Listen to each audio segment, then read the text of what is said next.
Så jag sätter 2 av inträffat. Skynda er. Vi kommer. Andas här.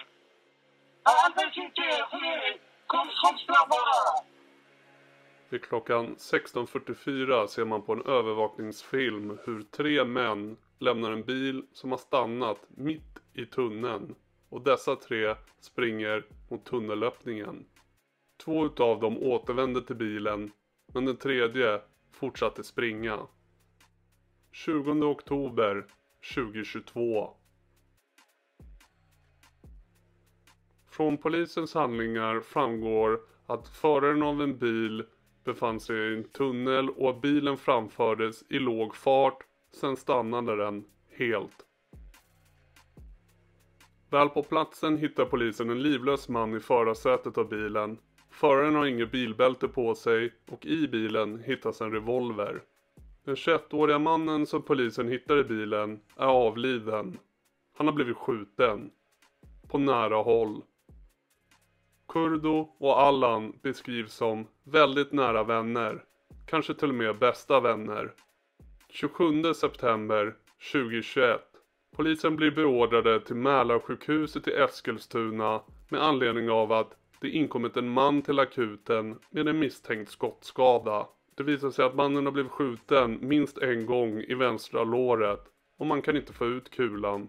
Det visar sig att den unge mannen Kurdo har blivit skjuten en gång i vänstra låret och man kan inte få ut kulan. I Eskilstuna vid detta tillfälle sker våldsamma konflikter efter ett maktvakuum har uppstått i staden.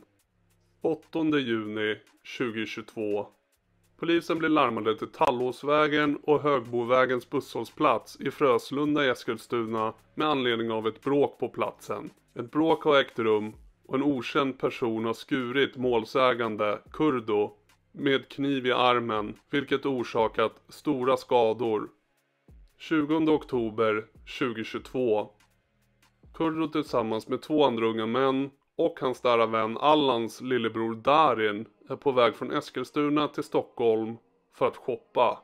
Kurdo ska ha ringt 18-åriga Darin och sagt att han vill handla i olika affärer. Och Darin säger att han främst skulle handla någon t-shirt på NK i Stockholm. När Kurdo kommer för att plocka upp Darin så sitter redan de 2 andra unga männen i bilen med Kurdo. Darin uppger att han inte känner dem. De 2 andra unga männen i bilen berättade att Kurdo kom körandes i bil från Fröslunda centrum och kom alltså bakom killarna och stannade sedan när han kom fram till dem. Klockan var då cirka 10 minuter över 3 på fredags eftermiddagen. Kurdo drog ner rutan på bilen och frågade om killarna ville följa med till Stockholm. Kurdo skulle handla och ville ha sällskap. Tillfrågad säger att det inte var bestämt sedan tidigare att de skulle följa med till Stockholm. Det var bara en slump att de träffades. De hade inte haft någon kontakt tidigare under dagen med varandra, alltså han och Kurdo. Den tredje killen var inte i bilen när han och kompisen hoppade in i den, utan de åkte en kort bit och plockade upp killen. Tillfrågad svarar på om han känner igen killen sedan tidigare och han säger då, jag vet vem det är. På fråga säger han att han vet vad killen heter. De 4 unga männen med Kurdo som förare kör sedan mot Stockholm. Resan tar lite mer än en timme och de stannar på vägen mot Stockholm vid en bensinmack i Strängnäs och handlar. Klockan är då cirka 15:38. Darin byter då plats från framsätet till att sitta längst bak. Kurdo som kör bilen sitter snett till vänster framför honom. När de kommer fram till Stockholm så kör de in i Björktunneln vid Gullmarsplan och Södra länken. Kurdo kör bilen medan Nasir sitter bredvid i framsätet och Ahmed precis bakom Kurdo. Darin sitter på den högra sidan av baksätet i bilen. Kurdo satt på förarplatsen och tittade framåt när han blev skjuten med flera skott bakifrån och inifrån i bilen. Skotten träffade huvudets högra sida. Bilen stannade då abrupt och de 3 andra unga männen går ur bilen och rör sig därifrån.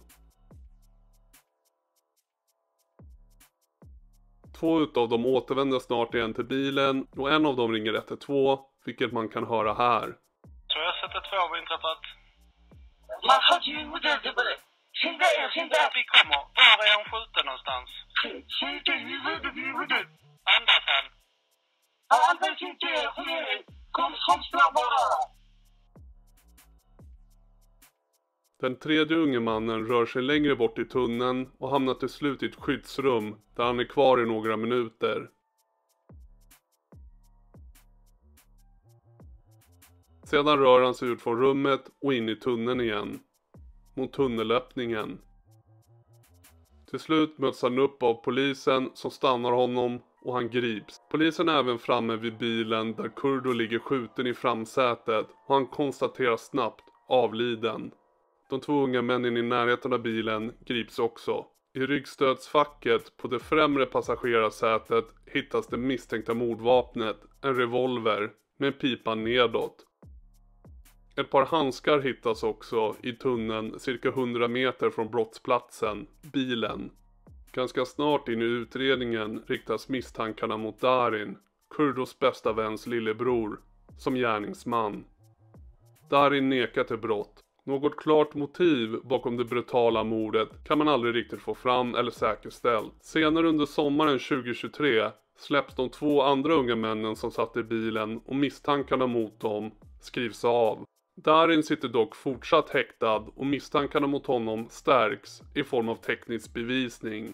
17 april 2023. Larm om skottlossning inkom till polisen klockan 22.06 på måndagskvällen. Skottlossningen inträffade i stadsdelen Fröslunda i Eskilstuna och väl på plats hittar polisen en skottskadad man. Offret, den 25-åriga mannen, är sedan tidigare känd av polisen och han dör senare under natten av skottskadorna. 25-åringen heter Allan och är ingen mindre än storebror till häktade Darin. 4 dagar efter mordet på Allan blir Kurdos lillebror häktad på sannolika skäl för mordet på Allan.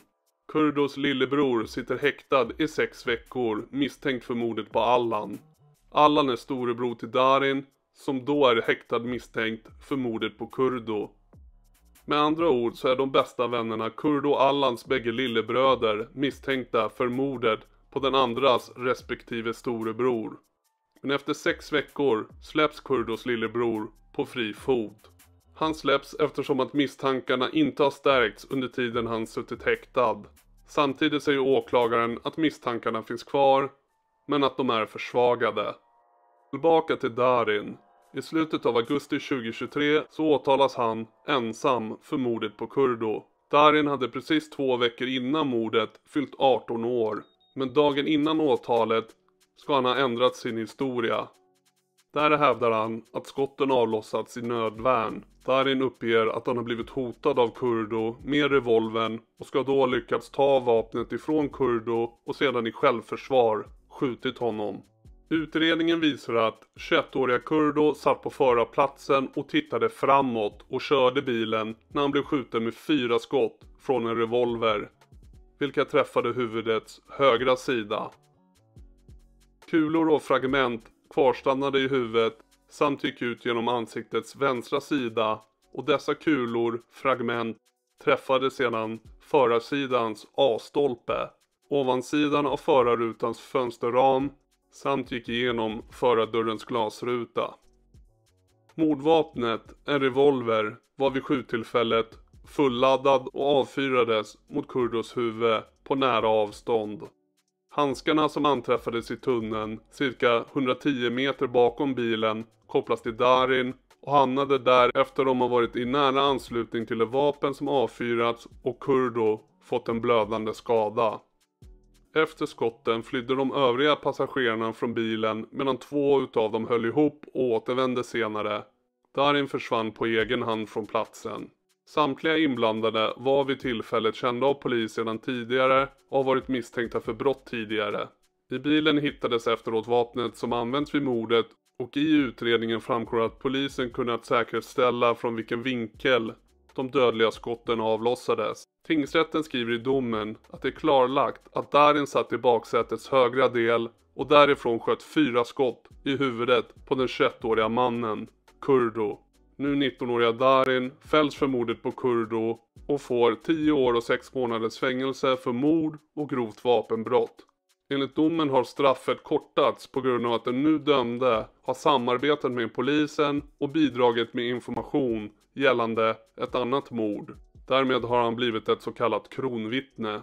Vad tror ni hände i bilen den 20 oktober och varför?